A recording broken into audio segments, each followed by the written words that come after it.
the dark mystery haunting a family after they move into a new house. The film begins by showing a family who has just moved into a new neighborhood. This family consists of Tom, his pregnant wife Maggie, and their young son Jake. Behind his innocence, Jake has the ability to communicate with unseen beings.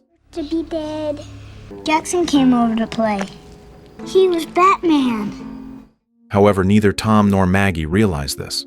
For them, Jake, often seen talking to himself, is just something normal that children usually do, so they never suspect anything. One night, after Jake falls fast asleep, Tom and Maggie get the chance to attend a party held by their neighbors. Not attracted to a teleprompter. To make sure they can monitor Jake if he wakes up, Tom brings a communication device that allows them to hear sounds from Jake's room and talk to him from a distance. The party is lively, attended by many guests, including Maggie's older sister, Lisa. Lisa is known to have special abilities like a psychic. She can read signs, give predictions, and even perform hypnosis. In fact, Lisa already sensed Maggie's pregnancy long before Tom and Maggie themselves knew. During the party, Tom, who doesn't believe in supernatural things, starts challenging Lisa to hypnotize him. At first, Lisa refuses, especially since Tom is slightly drunk after drinking alcohol. But because Tom keeps insisting, Lisa finally agrees. She asks Tom to close his eyes and follow her instructions. Lisa guides Tom to imagine himself sitting in a quiet cinema with only a big screen showing white light with blurry words. The longer Tom stares, the clearer the words become until they form the word sleep. Whole pitch-black theater, the letters spell sleep. In that state, Tom experiences a vision of a violent fight involving a young girl. Shortly after, Tom wakes up with his body covered in sweat. From that moment, Tom starts to feel something strange happening to him. Even at home, he can't sleep because he keeps thinking about the vision. To calm himself, Tom tries taking sleeping pills, but instead of feeling relaxed, he experiences more hallucinations. Unable to fall asleep, Tom moves to the living room and sits on the couch. It is there that he is startled by the appearance of a mysterious woman who looks like a ghost.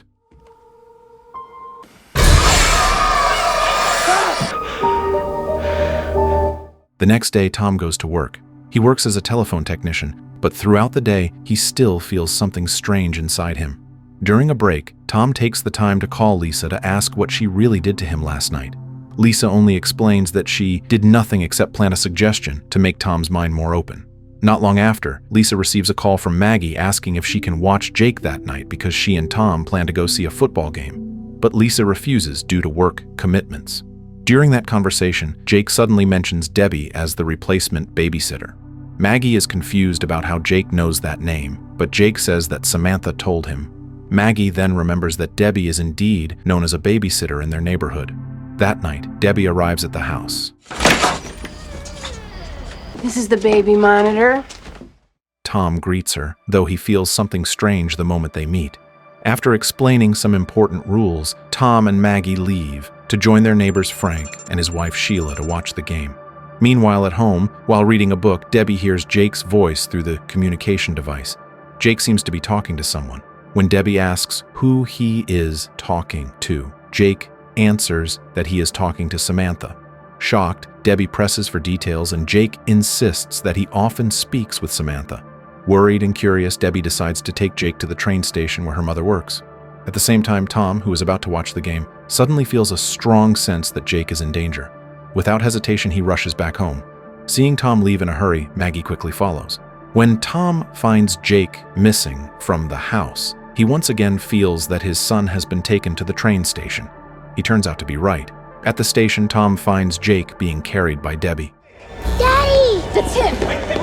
I wasn't taking him anywhere. Tom immediately grabs his son back, causing a small commotion that makes a nearby police officer intervene. An angry Debbie demands an explanation and asks about Samantha. It is revealed that Samantha is Debbie's sister who disappeared about 6 months earlier. The family was deeply worried because Samantha was born with limitations that made her think and act like a child even though she was already an adult. She could not live independently and always needed supervision. Although the case was reported to the police, her whereabouts remained unknown. Debbie did not take Jake to the station to kidnap him, but because her mother worked there, hoping to get a clue from Jake, who had mentioned Samantha's name earlier. She believes Jake might know something. During the heated conversation, Debbie shows a photo of Samantha. Is that her? Samantha, you know, look at the... What about you? Maggie does not recognize the person in the photo at all, but Tom is shocked because the face in the photo is exactly the same as the mysterious woman he had seen sitting on their sofa. That figure was Samantha. Even so, Tom chooses to lie in front of everyone, saying he never saw her, and to avoid more trouble, he urges Maggie and Jake to return home with him immediately. On the way home, Tom finally admits to Maggie that he once saw Samantha in their house, specifically on the living room sofa. He also questions why Maggie chose Debbie as Jake's babysitter. At that moment, Maggie remembers that it was actually Jake who first mentioned Debbie's name. They try asking Jake if he was the one who suggested Debbie, but Jake remains silent and refuses to answer. Frustrated, Tom raises his voice at Jake to make him speak. This upsets Maggie, who scolds Tom.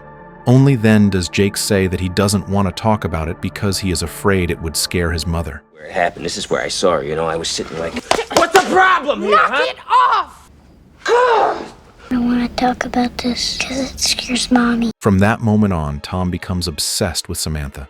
He begins investigating on his own, and almost every day he spends his time trying to find out more about her. Tom often skips work, sleeps for hours during the day, and every night chooses to lie down near the sofa where Samantha's apparition once appeared. His behavior leads his boss to warn that Tom will be fired if he skips work again on Monday. Sometime later, the neighborhood holds a street gathering.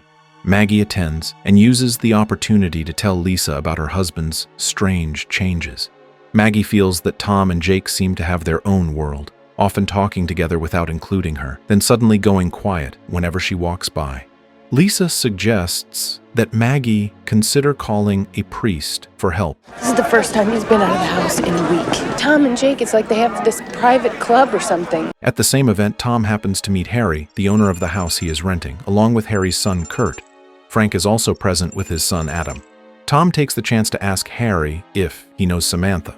Some of the people there indeed know her, but they only regard her as a troubled teenager who ran away with her boyfriend. Tom also asks Frank the same question. Frank admits he knew Samantha because she lived in their neighborhood.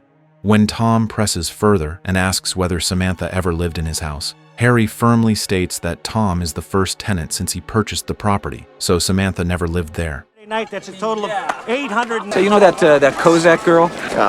Debbie. Did she ever live in our house? No. Frank, what about you? Do you know her? She's just kind of slow. What, retard? A few days later, Tom wakes up late and finds a note from Maggie explaining that she went to the park with Jake. When he goes downstairs, he is shocked to see Frank inside his house, telling him that Tom and Maggie are going to be killed. The words leave Tom confused.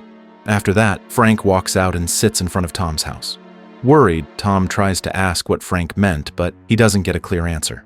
Tom then decides to go to Frank's house to look for Sheila, intending to tell her about her husband's strange behavior. On the way, he notices a neighbor's dog and a postal worker delivering letters.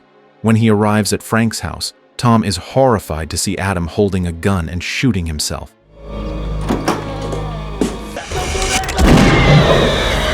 Suddenly, Tom wakes up and realizes it was just a nightmare.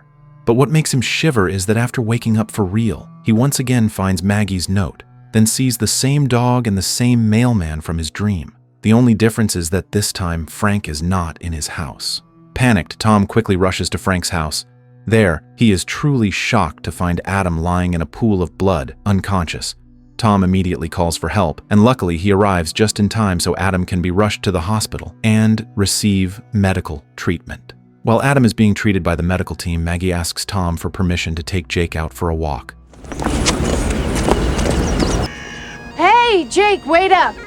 That night, the three of them return home and get busy with their own activities. Tom relaxes while listening to music, Jake watches television, and Maggie prepares to take a shower. When she turns on the faucet, she is startled that the supposedly hot water feels freezing cold. Thinking the water heater is broken, she asks Tom to fix it, but Tom, absorbed in his music, refuses to be disturbed. Maggie then reluctantly goes down to the basement herself to check the heater. In the basement, Maggie is disturbed by the ghost of Samantha.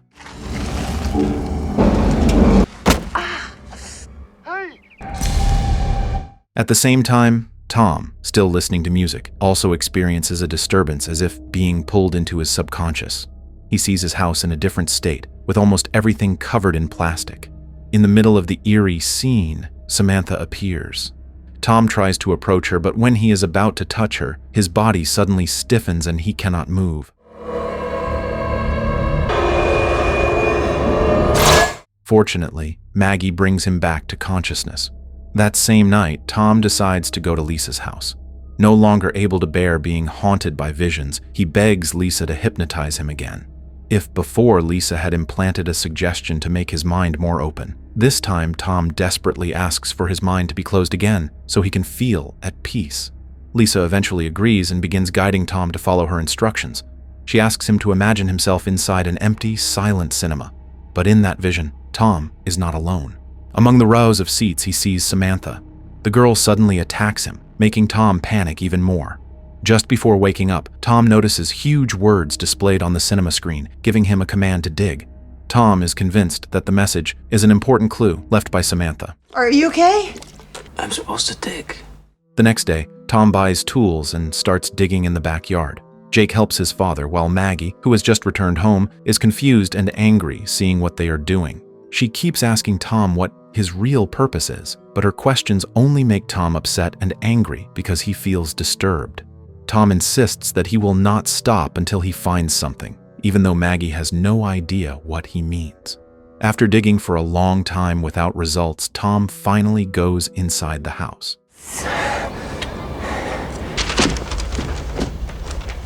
He apologizes to Maggie for losing his temper, and Maggie forgives him while showing him a letter informing that her grandmother has been hospitalized again. Hearing this, Tom's expression suddenly changes as if he already knows something bad will happen to Maggie's grandmother. Moments later, the phone rings. Maggie quickly answers while Tom steps outside, seemingly trying to avoid the news. It turns out to be the hospital calling to deliver the sad news that Maggie's grandmother has passed away. It then becomes clear that Tom walked out earlier because he already knew about her death. Ever since being hypnotized by Lisa, Tom sometimes has visions of the future. Maggie invites Tom to attend the prayer gathering at her grandmother's house. Tom refuses, saying he has important matters he cannot leave, namely the unfinished digging. In the end, she goes with Jake while Tom continues the excavation.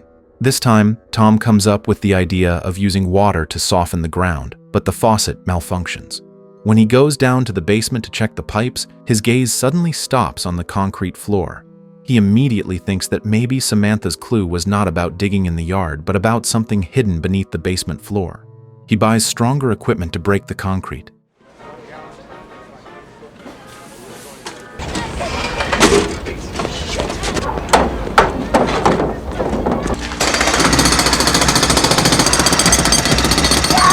After hours of working with heavy tools, Tom still finds nothing.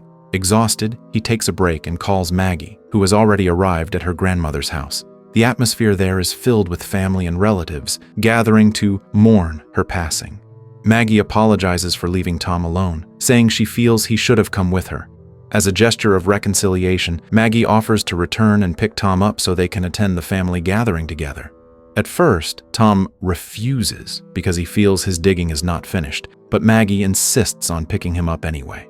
She leaves Jake in Lisa's care so she can focus on bringing Tom home. I don't know, I just saw feathers. I'm scared to go home. I want to stay at Uncle Steve's house. Meanwhile, the house becomes increasingly messy because of Tom's relentless digging. At one point, when he strikes the floor with a sledgehammer, his swing misses and hits the brick wall. Part of the wall collapses, and through the opening, Tom notices something suspicious.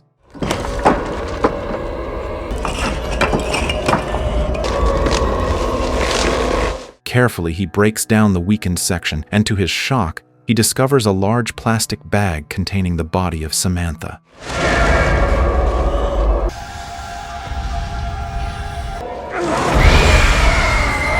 As Tom slowly touches the corpse, he is pulled into another vision. In that vision, he witnesses events from the past, just before his family moved into the house. During the renovation stage, Samantha, who, despite being an adult, still behaved innocently like a child, was lured by Adam and Kurt into the empty house. Trusting them, Samantha followed without realizing the danger ahead.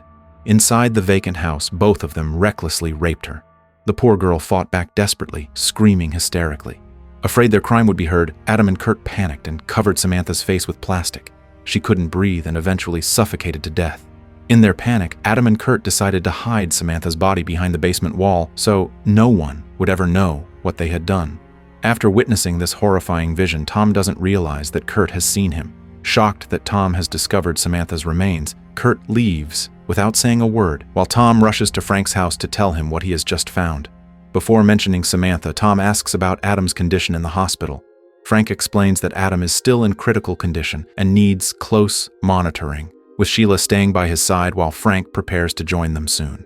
Tom then bravely says that he understands why Adam tried to take his own life. It was the crushing guilt over Samantha's death. He adds that he has found Samantha's body in the basement and that the culprits were Adam and Kurt. Tom urges Frank to come and see the location himself and also says he intends to call the police, but Frank stops him. Better be important. How the hell did you find this? Finally, Frank admits that after Samantha's death, Adam and Kurt did confess to their fathers that they had killed her. Both Frank and Harry had known for a long time but chose to remain silent, unable to bear the thought of their sons going to prison. In the basement, a desperate Frank pulls out a gun and tells Tom to leave. Tom refuses and tries to reason with him, but Frank fires a warning shot. Forced to retreat, Tom leaves Frank in the basement, only to hear a loud gunshot echo moments later. Shocked, Tom fears that Frank has ended his own life. Not long after, the sound of someone pounding on the front door is heard. Harry and Kurt barge in and immediately lock the door behind them. Tom quickly realizes he is in danger. He tries to fight back but is overwhelmed by the two of them. Just as they are about to kill Tom, Maggie fortunately arrives in time. Noticing something strange because the house is completely dark, she enters, holding a knife for protection. Unfortunately, Harry quickly overpowers her the moment she steps inside. As Harry and Kurt prepare to finish off Tom and Maggie, Frank suddenly appears alive and unharmed. It turns out the gunshot earlier had not been a suicide attempt, but rather an outburst of his guilt. Frank fires his weapon and successfully kills Harry and Kurt. When it is over, Frank explains that from the very beginning, Harry and Kurt had intended to murder Tom and Maggie if their secret was ever exposed. His words remind Tom of his dream when Frank had told him that they were going to kill him and Maggie. At the time, Tom did not understand the meaning, but now everything is clear. Frank's words in the dream were actually a glimpse of the future, warning about Harry and Kurt's threat. Shortly afterward, Tom sees Samantha's spirit appear with a peaceful expression. The smile on her face seems to convey gratitude for Tom's help in uncovering her body. Then, Samantha slowly fades away and disappears. Debbie and her mother finally bury Samantha properly, giving her the farewell she never received. Meanwhile, Tom and his family decide to move into a new home to start a more peaceful life, and so the story ends.